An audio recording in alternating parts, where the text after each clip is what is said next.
പ്രിയ നടനാണ് മമ്മൂട്ടി. കാലങ്ങളായി അദ്ദേഹത്തിന്റെ അഭിനയ ജീവിതത്തിൽ അദ്ദേഹം അഭിനയിച്ചു തീർത്ത ഒട്ടേറെ മികച്ച സിനിമകളും കഥാപാത്രങ്ങളുമാണ് ഉള്ളത്. ഇന്നും വ്യത്യസ്തമായ വേഷങ്ങളിലൂടെ മലയാളികളെ ഒന്നടങ്കം അമ്പരിപ്പിച്ചുകൊണ്ടിരിക്കുന്ന മമ്മൂക്കയുടെ സിനിമാ ലൊക്കേഷനിൽ നിന്നുള്ള സ്ഥിരം കണ്ടുവരുന്ന ഒരു കാഴ്ചയുണ്ട്. അത് തന്നെ മമ്മൂക്കയുടെ സ്പെഷ്യൽ ബിരിയാണി. അത്തരത്തിലുള്ള ഒരു വീഡിയോ ആണ് ഇപ്പോൾ സോഷ്യൽ മീഡിയയിൽ വൈറലാകുന്നത്. പുതിയ സിനിമയുടെ ലൊക്കേഷനിൽ ബിരിയാണി ചെമ്പ് പൊട്ടിച്ച് വിളമ്പുന്ന മമ്മൂട്ടിയുടെ വീഡിയോ ആണ് പുറത്തു വന്നിരിക്കുന്നത്. ഒപ്പം നടനും സംവിധായകനുമായ ഗൗതം വാസുദേവ മേനോനുമുണ്ട്.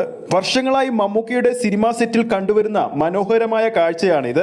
തന്റെ പുതിയ സിനിമയുടെ സീൻ തീരുന്ന ദിവസം തന്റെ കൈകൊണ്ട് ഒരു സ്പെഷ്യൽ ചിക്കൻ ബിരിയാണി മമ്മൂട്ടി വിളമ്പുന്നതാണ്. ചിത്രത്തിലെ അണിയറ പ്രവർത്തകർക്കും ഒപ്പമിരുന്ന് തന്നെ മമ്മൂട്ടിയും ആഹാരം വിളമ്പുകയും ആഹാരം കഴിക്കുകയും ചെയ്യുന്നുണ്ട്. മലയാളത്തിൽ ആദ്യമായി ഗൗതം മേനോൻ സംവിധാനം ചെയ്യുന്ന ചിത്രത്തിൽ മമ്മൂട്ടി ഡിറ്റക്റ്റീവ് ഓഫീസറായിട്ടാണ് എത്തുന്നത്. ഈ ഒരു ചിത്രത്തിലെ മമ്മൂക്കയുടെ രംഗങ്ങളാണ് പൂർത്തീകരിച്ചിരിക്കുന്നത്. ചിത്രം നിർമ്മിക്കുന്നതും മമ്മൂട്ടി കമ്പനി തന്നെയാണ്. അപ്പോൾ ആരൊക്കെയാണ് ഈ ഒരു ചിത്രത്തിന് വേണ്ടി കാത്തിരിക്കുന്നത് എന്ന് താഴെ കമന്റ് ചെയ്യാൻ മറക്കരുത്.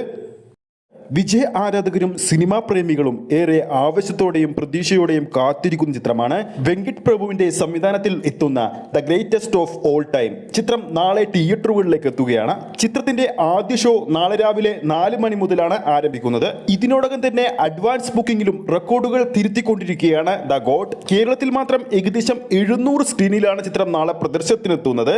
നാളെ മാത്രം ചിത്രം ഏകദേശം 4000-ൽ പരം ഷോകളാണ് കേരളത്തിൽ മാത്രം കളിക്കുന്നത്.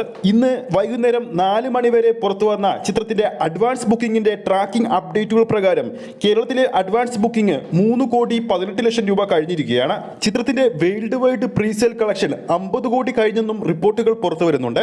എന്തായാലും നമുക്ക് ചിത്രത്തിന്റെ കൂടുതൽ അപ്ഡേറ്റുകൾക്ക് വേണ്ടി കാത്തിരിക്കാം. മലയാള